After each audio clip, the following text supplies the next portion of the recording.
क्या अभिषेक नायर ने कमेंट्री में जो सच्चाई बता दी थी कि भाई कि शायद रोहित शर्मा से कम्युनिकेट मतलब जो जिस तरीके से होना चाहिए था वो नहीं हुआ या मुझे अब तक नहीं पता, और अगर हो गया हो तो बढ़िया चीज़ है। तो कह रहे इसकी सज़ा मिली है उनको क्योंकि वो कमेंट्री में इस मैच में नहीं दिख रहे हैं। कह रहे ऐसा कुछ तो नहीं हो गया है। अच्छा, इस मैच में नहीं है क्योंकि कल तो रोहित के साथ ही थे ना, जहां पर आपने कल के विजुअल्स भी जो मैं कह रहा हूँ वो विजुअल्स अगर देखे होंगे लोगों ने, प्रैक्टिस देखने भीड़ उमड़ गई है वहां पर। बता रहे रोहित शर्मा ने अपनी जो है गाड़ी का कांच भी फोड़ दिया छक्का मार के। वो तो लैम्बोर्गिनी का तो नहीं फोड़ दिया, लैम्बोर्गिनी का ही अपना ही कांच फोड़ दिया है। ठीक है, उसके बाद जब निकल रहे थे भाई अभिषेक नायर पहले बाहर आते हैं, इतना क्राउड होता है, कहते हैं कि भाई रुक जाओ, आराम से निकलने देना, कोई धक्का मुक्की नहीं। हाँ यार, कोई ऐसी चीजें ना हो जाए। तो फिर रोहित शर्मा फिर वहां से निकलते हैं, तो अभिषेक नायर तो वहां पर है। तो क्या इस वजह से उनको निकाल दिया गया कमेंट्री से कि भाई आपने वो बात रख दी? भाई देखो, अगर उस पता नहीं, मतलब मैं तो नहीं समझता उस चीज को कैसा हुआ होगा, मैं भी उनके पर्सनल, क्योंकि इतनी भी वो नहीं चलेगी कि यार कोई बोल ही नहीं सकते भाई, यहाँ पर हथकड़ियां थोड़ी लगा के बिठा रहे हो कि बोल ही नहीं सकते। मतलब मेरे को लगता नहीं ऐसा हुआ होगा, ये मेरा टेक है इस पे। मेरे को लगता है ऐसा हुआ होगा भाई, हो भी सकता है ऐसे। आज जो है अमिताभ बच्चन जी का जन्मदिन भी है शायद। बहुत बहुत शुभकामनाएं। शुभकामनाएं। तो किनका जन्मदिन है? अमिताभ बच्चन जी का। अरे वाह, अमिताभ बच्चन, हार्दिक पांड्या का। हार्दिक पांड्या यार, सदी के महानायक का जन्मदिन है भाई। तो महानायक जी ने एक ट्वीट किया था, और आपका तो इंडिया बांग्लादेश मैच, जब हर्षा भोगले जी थोड़ी सी तरफदारी कर रहे थे कि भाई बांग्लादेश ने भी अच्छा खेला, ये है वो है।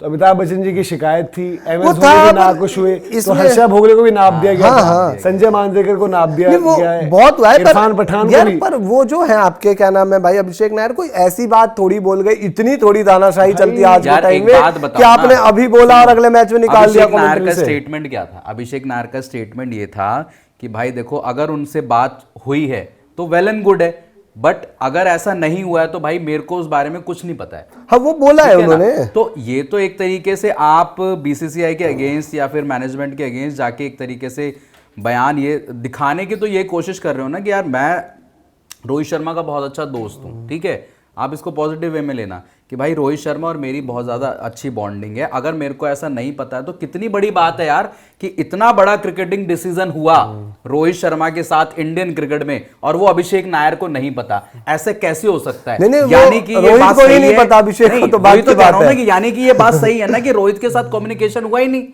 बात तो वही आ गई ना, नहीं हुआ होगा। तो उन्होंने अगर ऐसा बोला है तो वो अगेंस्ट में ही तो जा रहा है स्टेटमेंट। नहीं, इसमें मतलब ये कह रहे हो कि ऐसा हो सकता है। मेरे को इसमें दो चीजें लगती है। पहला तो ये कि ऐसा शायद नहीं हुआ हो क्योंकि इतनी भी मनमानी नहीं चलेगी। दूसरी चीज क्या है कि मैं अभी पिछले मैच का एकदम से मेरे को सिनेरियो याद आ गया जिसमें आकाश चोपड़ा इनके वो रहते हैं, जतिन सप्रू और अभिषेक नायर बात करते हैं हंसी मजाक में। तो वो कहते हैं अभिषेक नायर की जो मैच तो हो जाए जल्दी खत्म, तो वो कहते हैं कि अरे पर डे वर्डे वाला तो इनका है ना।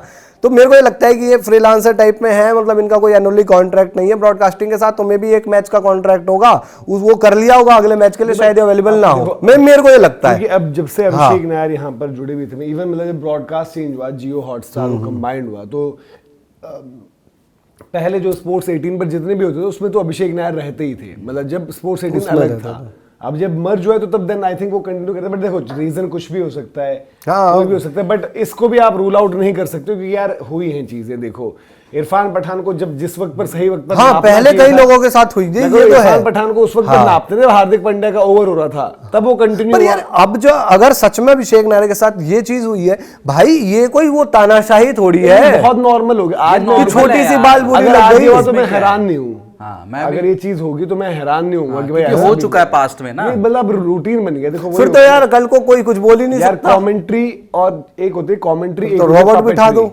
पपेट्री चलती है, पपेट्री करवा दो। मतलब आप कोई क्रिटिसाइज कर सकता है। अभी जो फैंस के एक्सपीरियंस पर बात हो रही ना, ये खिलाड़ी वहां पर जाते होंगे, देखते होंगे। कोमल सिंह जी का ये अभी यहाँ पर मैंने देखा कि कॉमेंट आ रखा, और ये कोमल सिंह का नहीं है, जितने भी लोग अगर 272 लोग अभी यहाँ पर जुड़े हुए हमारे साथ लाइव, जो ग्राउंड के नंबर से उससे ज्यादा लोग होंगे। ठीक है, जो ग्राउंड में आप सोचो कि लोग जा रखे हैं, जो इनको लग रहा था कि चक्का जाम होगा, ये है तो वो 272 लोगों से मैं पूछूं, 272 में से अगर 72 लोगों ने भी मैच देखा होगा कभी ग्राउंड में जाकर, आप अपना एक्सपीरियंस मुझे बता दीजिए कि आपका एक्सपीरियंस कैसा रहा। वहाँ वॉशरूम की फैसिलिटीज, वहाँ खाना कितना महंगा कितना सस्ता, पानी कितना महंगा कितना सस्ता, पार्किंग की फैसिलिटी में कितना हो रहता है, पर्टिकुलरली यहाँ तो पार्किंग का मसला और है। ठीक है, तो कोई किस भाई पैसा भी खर्च करूं मैं, मेरे को फिर वहां पर भाई पेंशन भी मैं ही लूं, फिर वहां जाकर जो है खाने पीने की चीजें भी मैं मतलब 20 रुपए वाली चीज 200 में लूं। ये सब चीजें अगर व्यवस्था आपकी होती है, वॉशरूम की आपको पता ही है, वॉशरूम की व्यवस्था तो एंट्री में ही आदमी पिस जाता है। तो मैं वही तो चीज कह रहा हूँ कि ये बहुत सारे फैक्टर्स है, और वही आप फैन एक्सपीरियंस जो भी लोगों ने बाहर कोई मैचेस विटनेस करे हैं, वहां पर आपको जमीन आसमान का फर्क दिखता है। आप मतलब तो किस लिए लोग यार जो हम बात कर रहे हैं, तो ये सारी चीजें तो अलग ही हट गई हैं। तो कमेंटेटर्स जो हम बात कर रहे हैं, कमेंटेटर्स ने कब आपने देखा या सुना कि जब कोई ग्राउंड की फैसिलिटी आपको दिख रही होती है विजिबली कि दिक्कत है, कोई कमेंटेटर बोल दे। यही कमेंटेटर हमारे जब इंग्लैंड जाते हैं तो उनको दिक्कत हो जाती है कि भाई इंडिया में तो जो है पूरा कवर हो जाता है, और ये फैसिलिटी क्यों नहीं है, बारिश यहाँ पर होती रहती है, सिर्फ होवर कवर्स क्यों लगाते हैं, ये है वो है। वहाँ तो खुल खुल के बताते हैं चीज़ें कि ये व्यवस्था नहीं है, वो व्यवस्था नहीं है। यहाँ क्यों नहीं बताते हो? क्योंकि आपको पता है द मोमेंट आपने बोला, अगले दिन से जो है आपका जो माइक छीन कॉन्ट्रैक्ट रुक जाएगा।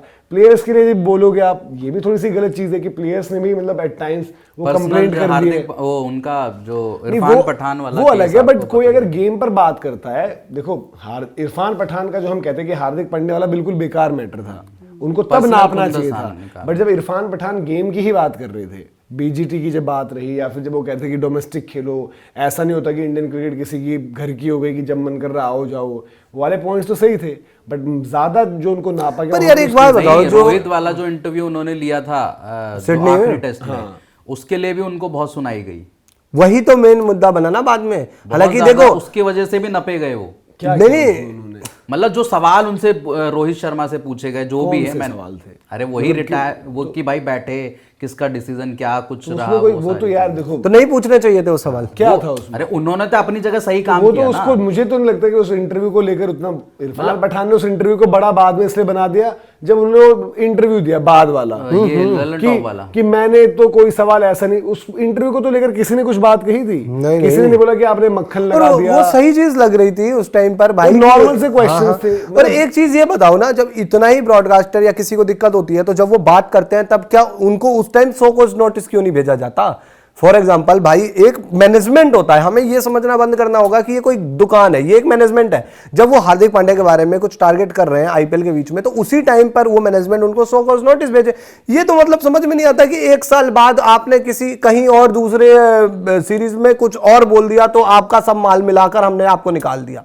या तो फिर आप उस टाइम बोल दो कि सर हम आपको ये चीज़ हमें समझ में नहीं आ रही है। पर बात यह है कि यार जब आप किसी के हाथ में माइक दे देते हो, और फ्रीडम ऑफ स्पीच है हमारी कंट्री में, हमारी संविधान का हिस्सा है भाई वो, तो उसमें यार आप कैसे, मैं तो इस सब चीज़ों को बिल्कुल तानाशाही मानता हूँ। ये इसके अगेंस्ट आप एक्शन भी ले सकते हो।